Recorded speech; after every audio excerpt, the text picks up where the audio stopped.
All right, everyone. Here are the cards that I think might be interesting coming to Dominaria United once standard rotates. All right. Who's excited about it? Is anyone? I don't know. I'm looking at the spoilers of the cards and honestly not that impressed with a lot of it. I don't know if the um set mechanics are gonna be fun or interesting at all. Maybe domain, but some of the planeswalkers look alright. We got some decent looking mono walkers coming, Jaya and Liliana. But yeah, we'll get into that in a little bit. But let's look at the cards. I just went ahead and went through all the spoilers on the Facebook page and picked off a few that I think look okay, look usable. Maybe I want some of them, or at least look maybe interesting. So, first one, Chaotic Transformation. This one reminds me of Transmogrify, which is a card I didn't really understand until much later on, but the way it goes, exile the first creature that player controls, and move the first creature from that player's library to the battlefield under that player's control. Same thing with Vanguard and a non-Vanguard support. So I don't know why you would want to do that for the supports, especially the Vanguards, because maybe, I guess, if you had, what do you call it, bevy of Beebles, or whatever that's called, or that, the new Ob Vanguard, so maybe you could switch out your Vanguard, or maybe even like a gold token for one of those non-Vanguard supports. But yeah, that could be interesting. I don't know. Um, this one seems like it could replace Rune Forge Champion. Pick one of the first four equipment or aura cards from your library. Fetch that card against full mana. That would have been awesome if we still got to keep teleportation circle, but we do not. But you know, this card has first strike, vigilance, and lifelink as well. It's a little pricey at 17, so go chase some moxes. All right. Defiler of Instinct. Not all the defilers looked cool. I guess this is like the color corresponding sort of set cards, like the adversaries, the cemetery creatures, and so on. So this one, at the beginning of your turn, create 3 Phyrexian gems. If the first red creature support card in your hand that gain mana doesn't have completed, it gains completed. I won't get into set mechanics quite yet, but when you cast a creature support card, if it's a red card and opposing Vanguard support loses 2 shield, can't deal 2 damage to any target. So that could be pretty cool. We don't have a lot of loop enabling cards, so I don't know how realistic doing a bunch of damage using this card will end up being, but we'll see. Defiler of Vigor, same as the other one, creating the gems and completed and all that junk. When you cast a creature support card, if it's a green card, creatures you control get +1/+1, then creatures you control get +1/+1 for each of their reinforcements. So that can really stack, I believe. If you have something like Rabble Rousing out, for example, that will really buff that token stack up, I'm sure. And then casting green cards shouldn't be that hard, especially if you have something like Ren and Seven and a bunch of other easily castable cards in that deck. So I think this could be a cool card. Electrostatic infantry. The only reason I like this one, when you cast a spell card, this creature gets +1/+1. I'm pretty sure that's a permanent buff. So I think some neat combos could happen there. I know Wizard class is leaving finally, but I think there'll be other ways to figure out how to make some spell loops happen. So let's see if Raw gets love once things play out. Urtai Resurrected. When this creature enters the battlefield, your opponent discards the first spell card with mana from their hand. If they can't destroy an opposing Vanguard support, if you can't destroy target opposing creature, then your opponent draws a card. So, I like that it has flash. It's a little expensive for a creature that does removal, but it's not bad. It gives mono blue some more removal opportunities, so that might be alright. I don't know. We might see it, we might not. Ever-flowing Chalice. Okay, this is one of the more interesting cards. I don't know for sure if it's any good. When this support enters the board, kicker 2, increase this card's level by 1. Reactivate this card's kicker ability again for as long as there's enough mana in your hand. And mana field gain X. X is equal to the support's level. So, you need a lot of mana already in your hand when you cast this for this to really do a lot for you. But it's not bad. Gain X mana. So, let's see. You drain, I don't know, 8 mana from your hand from reactivating the kicker ability. So, I guess it depends on if you have a lot of mana in your hand, how much you're gonna get back every time you use the mana, every time you trigger the mana field. But if you're draining that mana from your hand, are you just getting it back by triggering mana field? I don't know. I'll have to see how this works in play, because it seems kind of like, okay, I drained the mana from my hand, so now I'm just getting it back every time I trigger mana field. I don't know. Plaza of Heroes. At the beginning of your turn, if you control a legendary card, convert 2 gems to your Planeswalker's color. So that's cool, I guess. Otherwise, the first legendary card in your hand that can gain mana gains 6 mana, so that's not bad. At the end of your turn, if you control a legendary creature, you may destroy this card. If you do, your first legendary creature gains prevent damage and hexproof until the beginning of your next turn. So, I mean, that's a nice little utility card. It's colorless too. Put it in any deck. I might use that one. I don't even know. Rata Drabic of Urborg.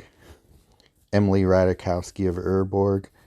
Drain 6 mana from your hand at the beginning of your turn. Other legendary... Oh, yeah, this is kind of an interesting card. Other legendary creatures you control gain Defender until the beginning of your next turn.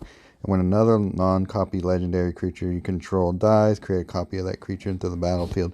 Under your control, it gains the zombie subtype. Its power and toughness become 2/2. So, it's interesting. It's a zombie, but it has white in it. I don't think I've ever seen that before.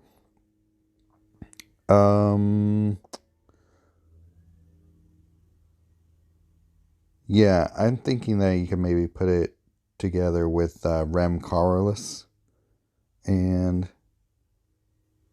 at the beginning of combat. Okay, well, that's weird. Why does it even have to, like, take Defender on and off? Because at the beginning of your combat on your turn, it should just be like permanently your legendary creatures have Defender while the creature's on the board. But I don't know. Whatever. Writ, liberated, Primeval. When an opposing creature is dealt damage during your turn, create a red dragon token. This effect can only trigger once per turn. I wish it triggered as many times as you wanted to, because you can really get a big red dragon that way if you had Berserker on your creatures. Beginning of your opponent's turn, your opponent may drain 6 mana from their hand. If they don't, other dragon creatures you control gain hexproof until end of turn. So that's kind of cool. But yeah, I wish that that red dragon token could trigger more often. Shanna Purifying Blade. This one's okay. When you gain life during your turn, increase this card's level by 4, and at the end of your turn, cards levels 2 or more, draw a card. It gains X mana. X is this card's level up to 15. This card's level becomes 1.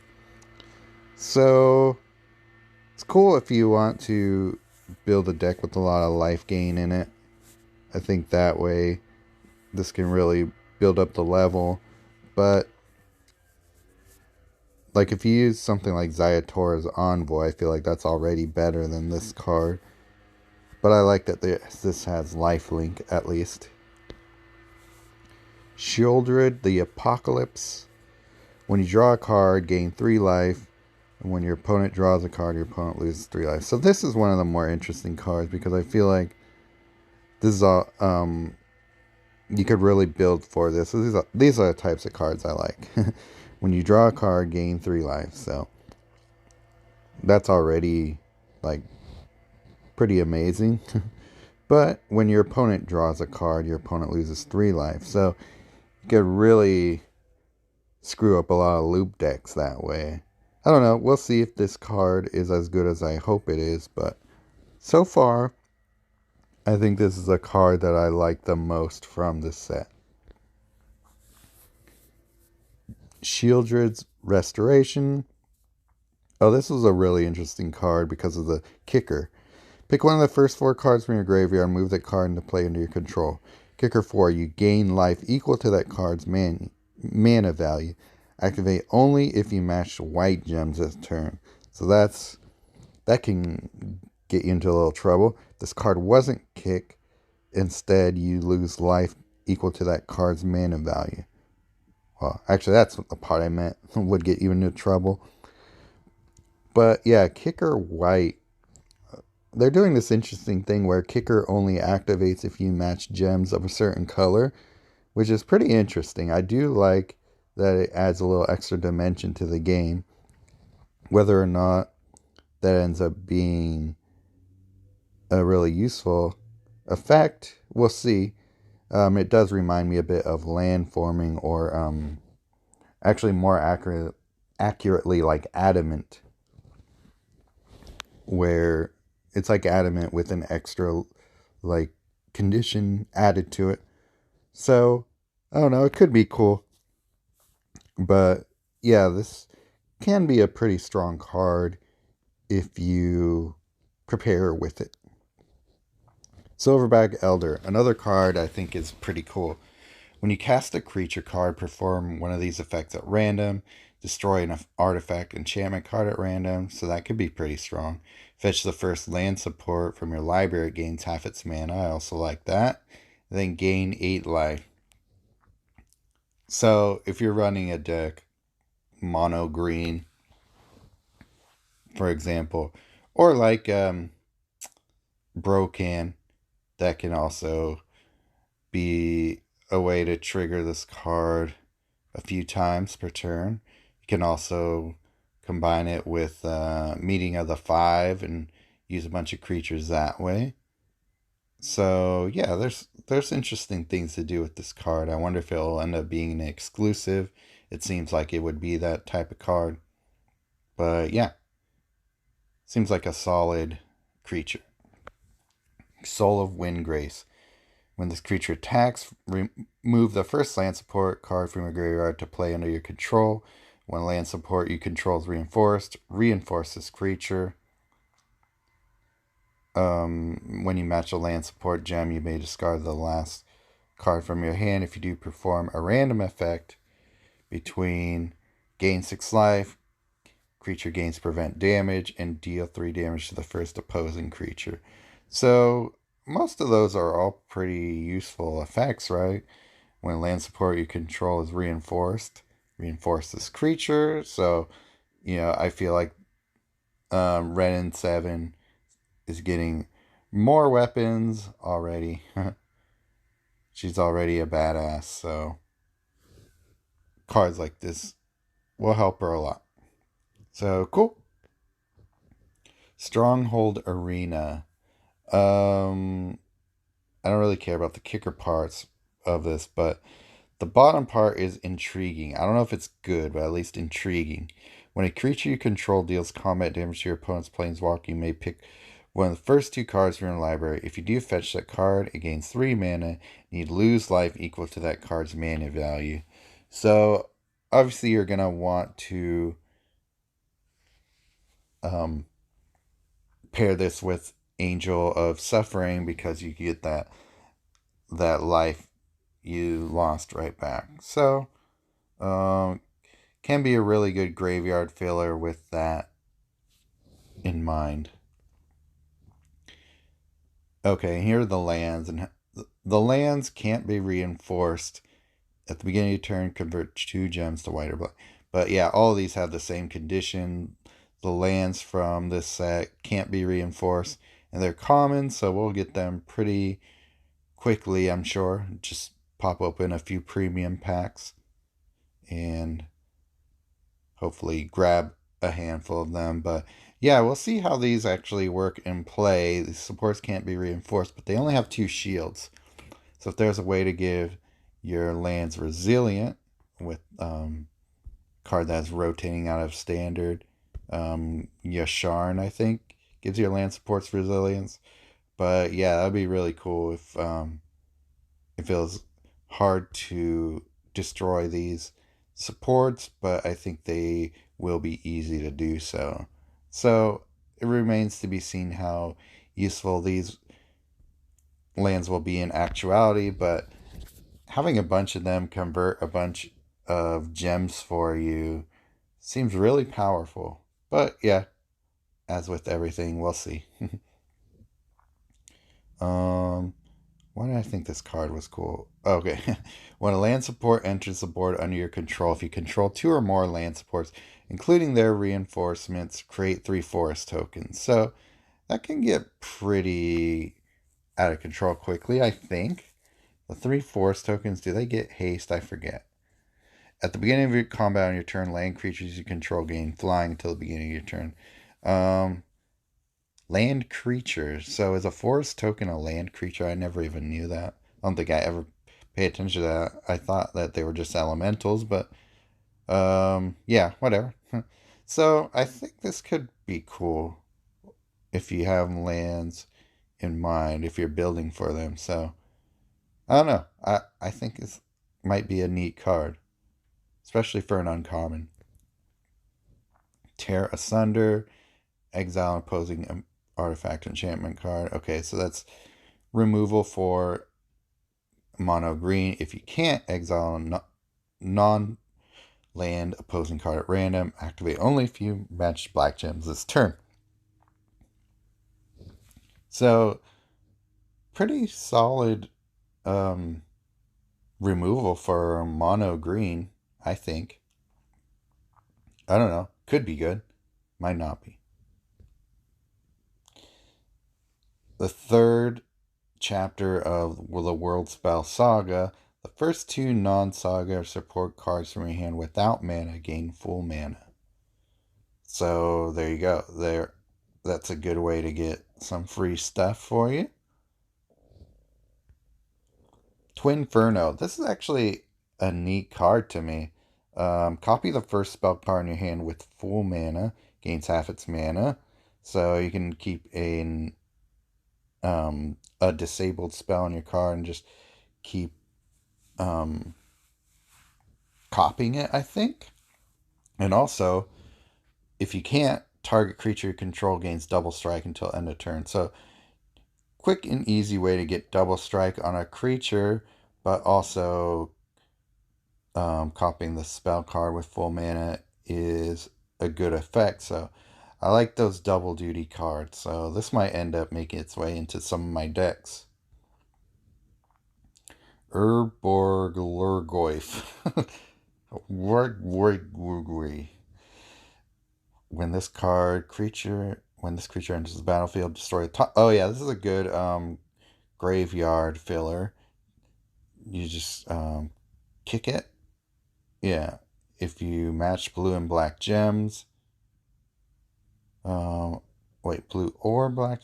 So, I'm trying to figure out how that works. It seems like it's telling me the same things. So, I'm wondering if you can kick twice and destroy 8 cards from your library. At the beginning of combat on your turn, this creature gets +X till the beginning of next turn. X is the number of creature cards in your graveyard. So, yeah, this card can, I feel like, get out of control, especially if you combine it with something like Angel of Suffering with Nissa or Garruk. So, yeah, that should be fun to play around with. Urza assembles the Titans at the end of your turn. When you activate a loyalty ability, re-enable your Vanguard ability. So this effect can trigger once per turn and gain 5 loyalty. So that's pretty rad. Gives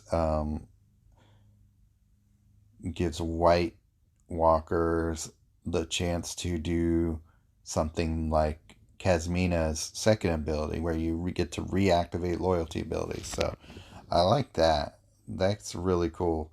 Too bad it's only a saga, so that would be amazing if this was like a permanent support. But yeah, neat. I want to see them do more cards like that where you can re-enable your Vanguard abilities, because there's a lot of really powerful Vanguards out there, and if you can re-enable them, you get to do some double duty goodness. And I think this might be my last card I found interesting. Till the beginning of your next turn, when a support gem loses shield, gain 3 loyalty, gain 3 mana, then convert 3 gems to loyalty gems. So that's the first part of it. Until the beginning of your next turn, when support's gem loses shields, create a construct token. It gains +X. X is the number of artifact cards in play, and then convert 3 gems to a loyalty gem. So, yeah, I think that's pretty cool. And then 3, fetch the first artifact from your library. It gains mana equal to the amount of loyalty you have. So this is a cool way of getting loyalty. I think this is the main reason to use this card. But it's a cool card. I mean, it's a masterpiece, though, so not a lot of people will get it. But, yeah, it's a good way to get loyalty gems and gain loyalty and have cool stuff happen because of it. So, all right. Oh, yeah. And then this actually might be my favorite creature in the set. When you match an enchantment support gem, create a colorless spirit token. It gains the enchantment subtype. It gets +X. X is equal to that support shield. At the beginning of combat on your turn, enchantment creatures you control gain Deathflush, Lifelink, and Hexproof until the beginning of your next turn. Okay, maybe I like Shieldred more, but yeah, when you match an enchantment gem support gem, did I say that weird? Anyway, create a colorless spirit token. It gains the enchantment subtype. So yeah, I feel like that's not that difficult to do.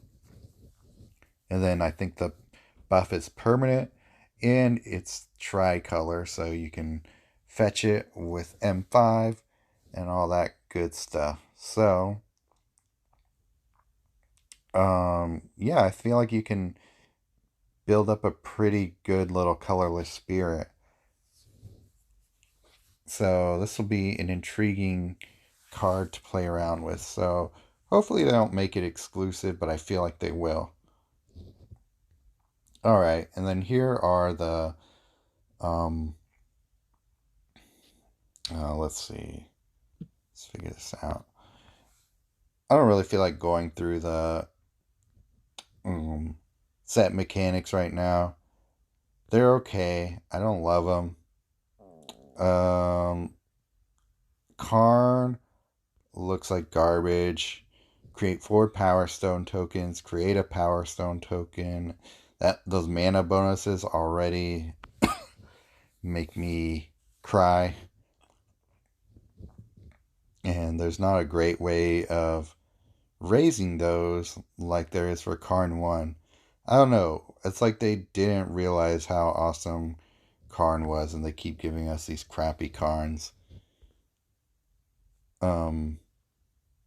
these crappy colorless planeswalkers. Power Stone, the support can't be reinforced when you match the support gem versus artifact card in your hand that can gain mana, gains 3 mana.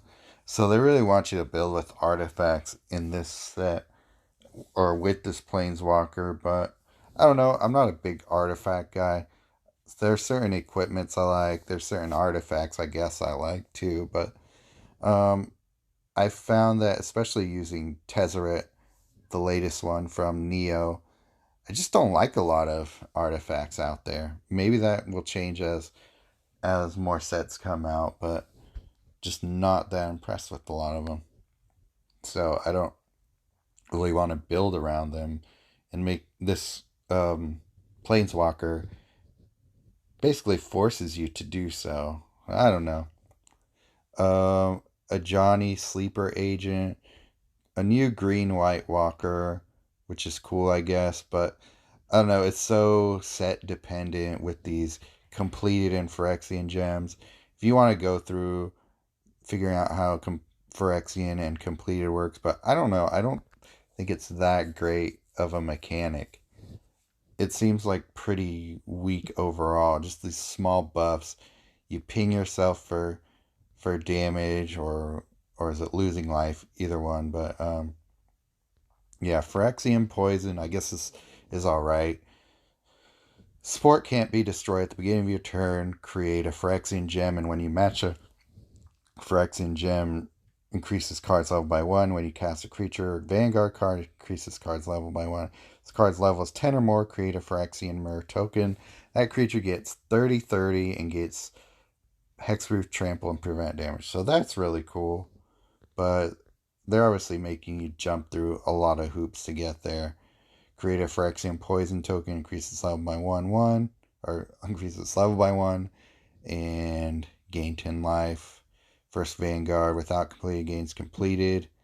So, I don't know, that's a lot to go through to get a Phyrexian Myr token. That's, like, I feel like there's a lot of ways to get to a 30/30 creature, hexproof, trample, prevent damage. That's easier than that. But alright, let's get to the planeswalkers I actually like. Jaya, Fiery Negotiator. When you cast a spell card, create a red monk token. So that's already pretty cool. All you have to do is cast a spell card and you create a little token. And the token is prowess. This creature gets +X/+X until end of turn. X is 1 plus its reinforcement. So I think that's actually pretty cool. And prowess, I think, is when you cast a non-creature card. So I feel like that's pretty neat already. Just by casting a spell card, you get a free little token out there. And then pick one of the first 3 spell cards from your library, fetch the card, gains Outcast, and gains 6 mana and convert 5 gems to red. I wish I didn't get Outcast, but it does gain 6 mana, so the idea is that you cast that spell card right away. Pick one of the second ability, pick one of the first 4 spell cards from your graveyard, exile that card. If you can't exile the first spell card from your library, copy the last spell card from your exile, and that copy gains full mana. Copy the last spell card from your exile, and copy gains full mana. So does that mean you get 2 spell cards that gain full mana? I mean, that's awesome if you do. And then create 6 red monk tokens. Creatures you control gain haste until end of turn. Deal X damage to target opposing creature. X is equal to 5 plus the greatest power among. Got cut off there. But yeah, 6 red monk tokens. I think all of her abilities are pretty decent. That second one, I feel like people are going to be spamming the hell out of it, because why wouldn't you?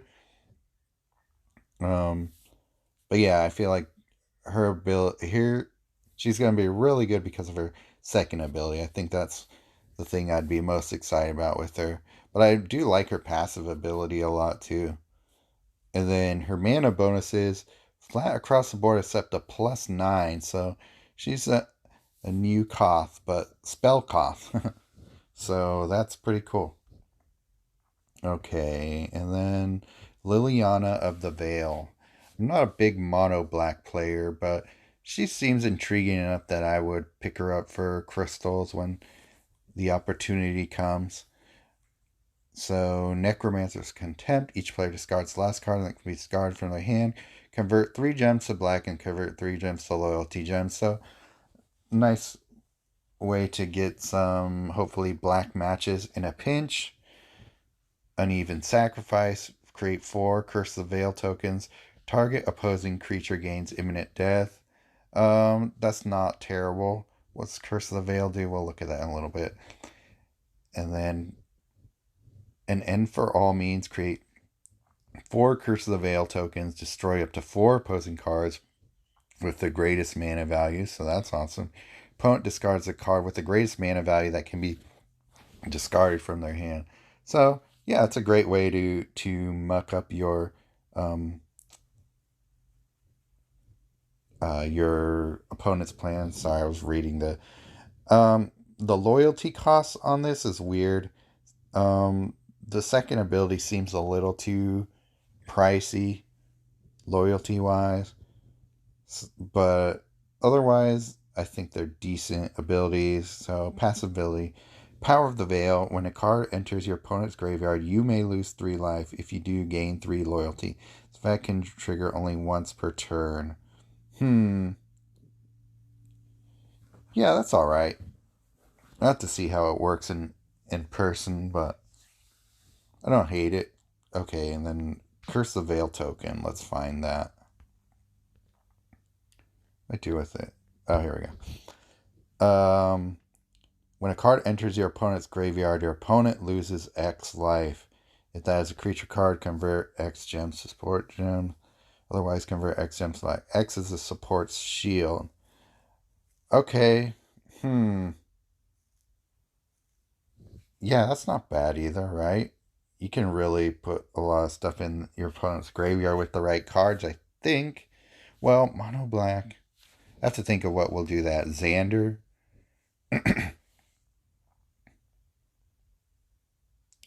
Convert X gems to black. So okay, if you get a lot of Curse of the Veil tokens on the board, spamming her second ability, that can be cool. It's always a black support card though, so I feel like it's probably gonna be popping a lot of these at a time too, though. So I don't know. Maybe it's not that great. Maybe she's all right. I do like her mana spreads. Black, red, and blue all get good mana bonuses. So, pairing her up with those lands. Yeah, I still think that she could be a fun planeswalker. Maybe she's not as good as I thought, but I still think that she could be fun to play around with. Oh yeah, what was the Johnny's mana spread? God, I don't really like them. For that, for getting -2 on black. Well, okay, so that you get +1 on red, +2 on blue. They're okay. They're not bad, but yeah, most of the time if you're gonna build for creatures or for planeswalkers, mana bonuses, you're gonna just try and get as many on color gem converters anyway. So, are you really gonna bother with trying to get blue and red matches for the most part? No, you're gonna go for green and maybe white, but mostly green because green has the best gem conversions all the time, I would say. But yeah, I don't know. It's kind of a weird mana spread. I don't know. I have to see if I actually want to pick him up. I'll let other people buy him first and give us the verdict there. But all right, there's my thoughts wrapping up on this new set. Not a lot of great stuff, but as always, once the set is out and you actually get to play with the cards, there's always some surprising little interactions that end up being something cool, like some unexpected cool cards. So we'll see this Monday when the set is scheduled to drop. I mean, they didn't necessarily officially announce that, but the set's new daily event is coming next Tuesday, which makes us believe that the set is going to drop either Monday or Tuesday. So that's exciting. It's always good to get more new cards into the game, and standard is rotating, so I have a video on how to prepare for that. So once you're done watching this, how about you go check that out? All right, thanks for watching.